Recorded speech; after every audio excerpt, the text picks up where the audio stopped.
En muchos casos, ¿qué sucede? Pues que el periodista no es que sepa lo que tiene que escribir, sino que sabe lo que no tiene que escribir. Eso es lo más común. Sabe dónde no puede tocar. Por lo tanto, ya su labor, evidentemente, está prostituida pues hasta el nivel máximo, ¿no? Luego ya insisto, hay más o menos piratas, pero la crisis económica en la anterior recesión ya motivó, ¿no?, que muchos de estos medios dejaran de ser rentables si alguna vez lo fueron. Hay grandes empresas, mira, el caso de Prisa, quizás por ser la más relevante y que también pues, puede conocer más la gente, ¿no? Ese país, esa cadena SER, es una empresa pues en claro declive económico, fundamentalmente.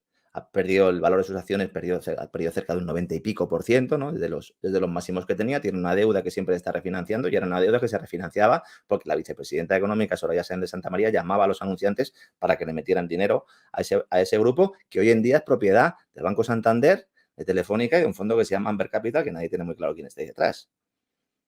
¿Por qué un fondo mete dinero en un medio de comunicación que pierde dinero, en una empresa que pierde dinero? No tiene sentido. Un fondo, no habíamos quedado en que lo que quiere es hacer mucha pasta muy rápido y luego vender. Habíamos quedado en eso, ¿no? Pues entonces, ¿por qué están en prisa? ¿No? Entonces, evidentemente, como el modelo económico ha fracasado, tú necesitas buscar vías alternativas y esas vías alternativas directamente es tener un tubo enchufado a las empresas del IBEX y luego, por otro lado, la publicidad institucional. Empresas que se utilizan para esto. Las grandes empresas públicas, la Renfe, por ejemplo, se utilizan para esto. El Metro de Madrid también se utiliza. Luego salen escándalos que siempre afectan a los mismos. Dicen, no, es que le iba a dar un contrato de publicidad del Metro de Madrid. Que alguno dirá, bueno, eso no es ilícito. Pues no, si me encargas un contenido publicitario y yo especifico en mi medio que es un contenido publicitario y lo hago, pues bueno, se supone que es la forma de financiarse, ¿no? ¿Esto qué ha hecho? Pues que el descrédito, como bien dices, haya aumentado hasta unos niveles espectaculares y que llega un momento en el que uno se pone la televisión y estamos, por ejemplo, no se pone el telediario de cualquier canal y esto es peor que la Rusia comunista. Es un parte y un bombardeo completamente de mentiras el 90% del tiempo.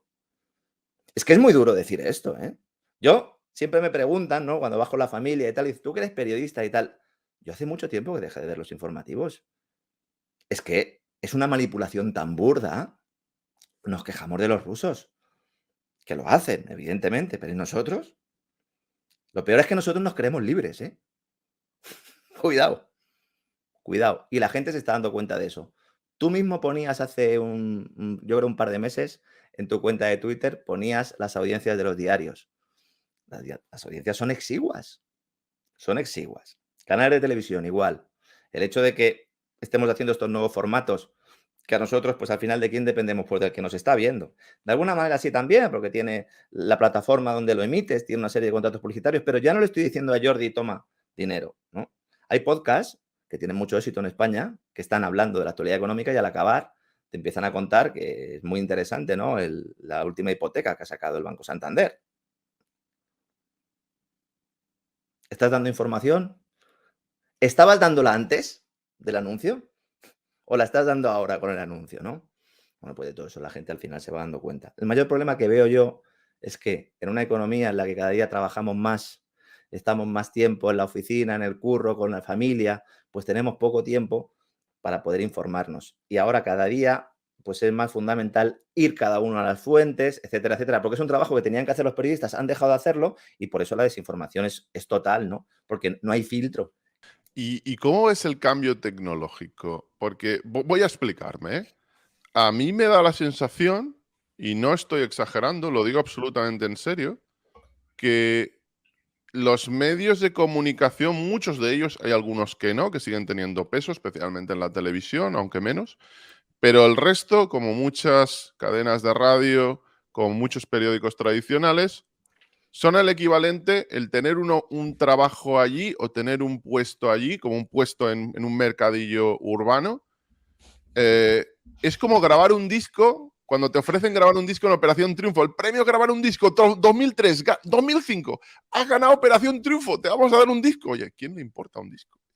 Te vamos a dar una columna en el periódico. ¿Quién le interesa que tengas tú una columna en el periódico? Otra cosa es lo que tú pagues, que sería diferente. Que hay gente que no cobra nada, ¿no? Pero bueno. Algunos ¿Pero qué pagan, relevancia tiene una columna hoy en un periódico? algunos pagan, Técnicamente, claro, algunos pagan por tener columnas en periódicos. algunos pagan por tener Sí, columnas en el periódico. sí. para tener difusión y luego pues poder vender algún libro que otro. Es que esto es como los pájaros tirándose a las escopetas, ¿no? Es como los... me encanta a mí cuando las radios ahora están haciendo fuente de financiación, máster para enseñarte a hacer podcasting. Yo creo que cualquier día vemos licenciados. Soy licenciado en podcasting, estudié ciencias del podcasting. Y es una universidad del mundo o del país. Y es literalmente, lo estamos viendo, algunos másters, es una cosa absolutamente, ya diré, casi psicodélica, ver ese tipo de cosa. Es lo del típico del gurú, te voy a vender el libro de cómo me hice rico. Y el libro es como un bucle espaciotemporal estilo Nolan, Inception, me hice rico diciéndote cómo hacerte rico, ¿no?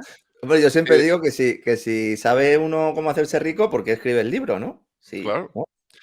¿Y tú cómo interpretas este cambio tecnológico? Me parece que no se han dado cuenta que convierte en muchísimo más relevante, pero muchísimo más relevante al podcast en el que estás, al espacio en el que estás, que tenéis probablemente centenares de miles de descargas al mes, probablemente millones, comparado con un periodista que tenga una columna que supuestamente debería ser alguien porque escribe en El Mundo o en El País. ¿Ese cambio El- tecnológico lo han asumido los periodistas dentro o no lo saben? no, ¿No de se dan hecho, cuenta de que no sirve para nada lo que están haciendo? no, de hecho, yo a mí me ha costado porque yo antes de montármelo por mi cuenta o de estar con César, yo he intentado convencer a alguna gente de medios de comunicación que dieran ese paso y que empezaran a quitarse el lastre y que entraran en un mundo que hablamos de él como si fuera nuevo, pero yo desde que tengo uso de razón ya estamos viviendo prácticamente con esto, ¿no? A ver, el tema que me comentabas sobre todo de la gente que está en los medios de comunicación. La gente que está trabajando en medios de comunicación lo que hace es sobrevivir en medios de comunicación. Entonces, a partir de allá tenemos un problema, ¿no? Porque no se trata de hacer tu profesión más o menos bien. Estoy hablando del soldado normal, ¿no? Que además han crecido mucho porque prácticamente todos son soldados ya. Se hace un modelo en el cual tú tienes muchos becarios, gente joven, gente con poca formación, luego ya empiezan a cobrar un poco más, luego ya lo asciendes y luego ya lo ficha una del IBEX y se va al IBEX a trabajar y hacer justo lo contrario de lo que hacía cuando... Y a intentar convencerte además de que eso es una labor que es también periodística, ¿no? Se transforman en lugar de intentar investigar, a intentar tapar que se investigue, ¿no? Pero bueno, eso es otra cosa, ¿no? Cuando se instauraron los portales web en los grandes periódicos, hubo mucha polémica porque a los trabajadores se les obligaba a escribir el artículo en papel y luego en digital.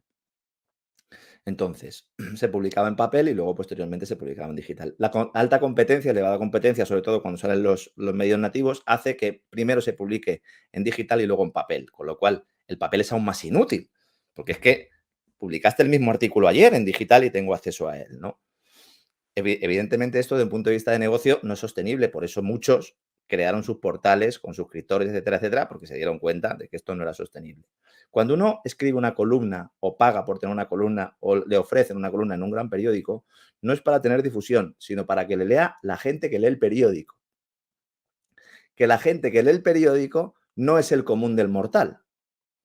Es decir, se trata de tener influencia en determinado entorno, en determinado contexto y además poder sacar pecho en determinado entorno, en determinado contexto. Ejemplo, a mí un jefe mío que tuve me dijo, contigo tenemos un problema, porque a ti te leen consejeros delegados. Es decir, si me lee la señora que ha ido a comprar por la mañana la carne, ¿no? O el tipo que va a recoger al colegio a su hijo porque está en paro, no hay ningún problema.